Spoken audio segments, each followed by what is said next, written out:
representación de lo divino, sino de un relato exclusivamente espiritual y por lo tanto simbólico en el sentido estricto de la palabra. Este sí, ¿acaso no soy yo vuestro Señor? Por supuesto que sí. Este sí del día de Alast, dicho compromiso primordial, que si os fijáis tanto tiene, esto lo subrayaba Rumi sobre todo, que tanto tiene de simbolismo nupcial, abarca, insisto, toda la antropología espiritual islámica. Puede decirse incluso que determina un poco el ethos, la manera de hacer, la manera de estar en el mundo también del misticismo islámico y en concreto del misticismo sufí.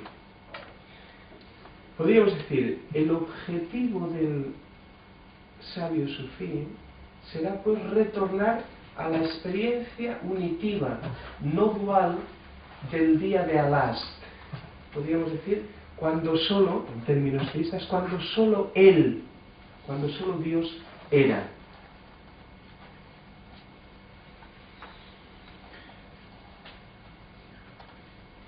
El símbolo del día de Alast evoca también algo importante. Es el signo del retorno a la naturaleza inicial, unitiva. Retorno, por lo tanto, a la auténtica patria de origen.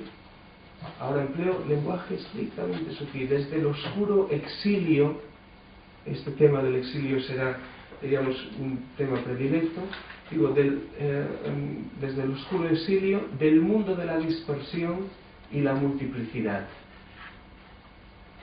Voy saltándome algunos pasajes porque sobre esta ley, en el Cambordoy número 4, yo hice el comentario que nos pedía Mariano de hacer una lectura simbólica de algún pasaje, de algún símbolo, de algún deyo coránico. Yo elegí esto porque en Rumi en concreto es de una gran exploración, por lo tanto me estoy remitiendo a mi propio texto y me salto algunos pasajes. Podemos decir, el significado del exilio: a uno le echan al mundo y aquel que abre los ojos es el que sabe que su patria de origen no es esto, sino es ese día de Alast, simbólicamente. Digo, el significado del exilio en este contexto es, por supuesto, la lejanía del seno de la unidad, la obligación que tenemos como animales vivientes de morar en el mundo material. Por tanto, existir es vivir en el exilio, en una manera. Para quien se sabe extranjero, no hay más descanso que en el corazón de la patria original perdida, que ese es el lugar, no lugar de Alast, cuando yo era uno con Él.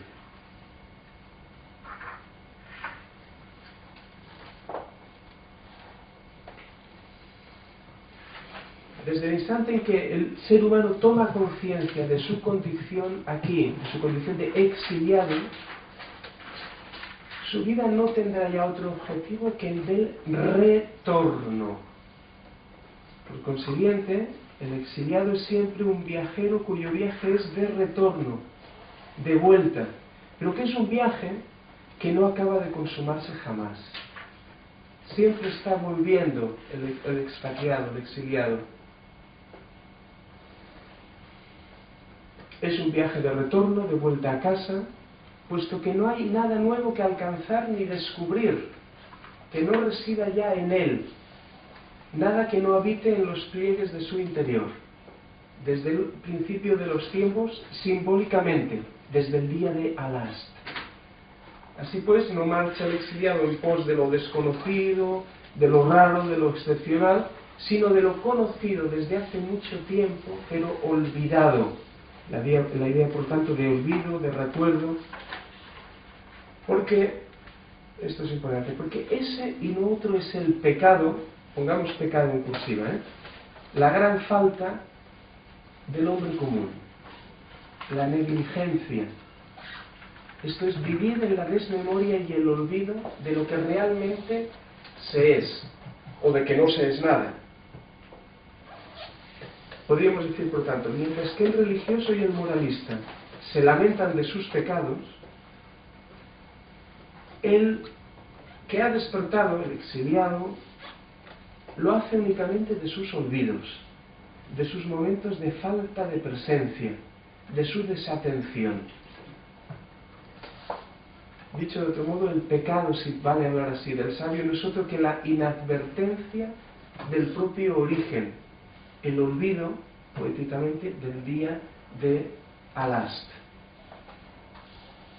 Por tanto, no persigue conocer el exiliado, sino reconocerse. Y dicho reconocimiento no es aplicable, o a dicho reconocimiento, o en dicho reconocimiento no es aplicable una concepción lineal del tiempo. El exiliado, el que ha despertado, no progresa, sino que regresa, diríamos. Dado que esa patria de origen no está en ningún mapa, hablamos simbólicamente. Así pues, el viaje, cuando es real y hondamente espiritual, y voy acabando, siempre es de regreso y en sí mismo.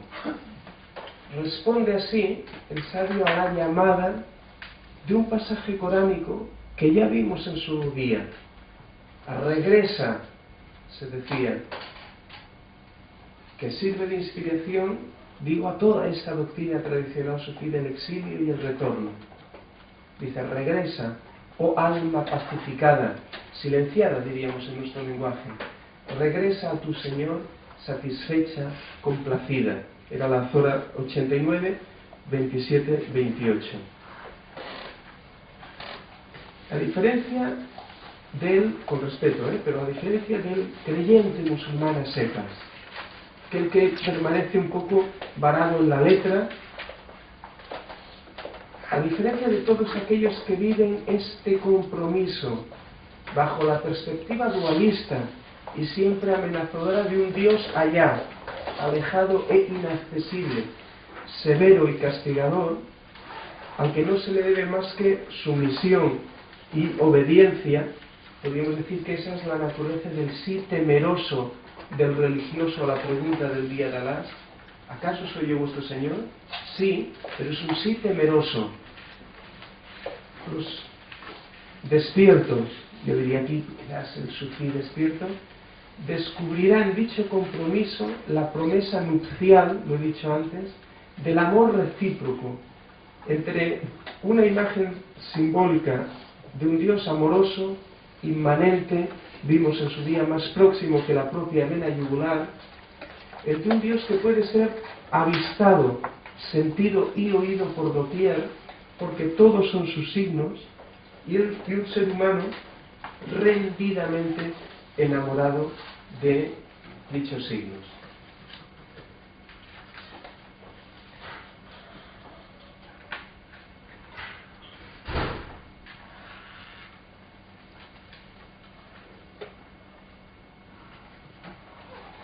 En resumen, y acabo con esto y de hacer el de Joan María, la lectura simbólica de este pequeño fragmento que se le repite a los muertos, por ejemplo, en su oído, o a los recién nacidos también, como costumbre popular. Y la lectura simbólica de este pasaje, el día de Alás, se desprende también toda una antropología espiritual, según la cual el hombre se concibe como un animal profundamente nostálgico, traspasado por una conciencia de carencia, de separación, de extranjería, de ser un nómada que vaga por el mundo, de estar exiliado de la verdadera patria de origen, que no es la geográfica, por supuesto. La nostalgia del exiliado constituye, por tanto, una emoción espiritual que induce a saberse, porque estas características que he dicho antes tienen carácter positivo. La nostalgia, y acabo, del exiliado constituyen una emoción espiritual que induce a saberse algo más que un mero ser necesitado, fruto de la herencia, de la genética, de la cultura. El día de Alast simboliza nuestras posibilidades espirituales en tanto que ser humano.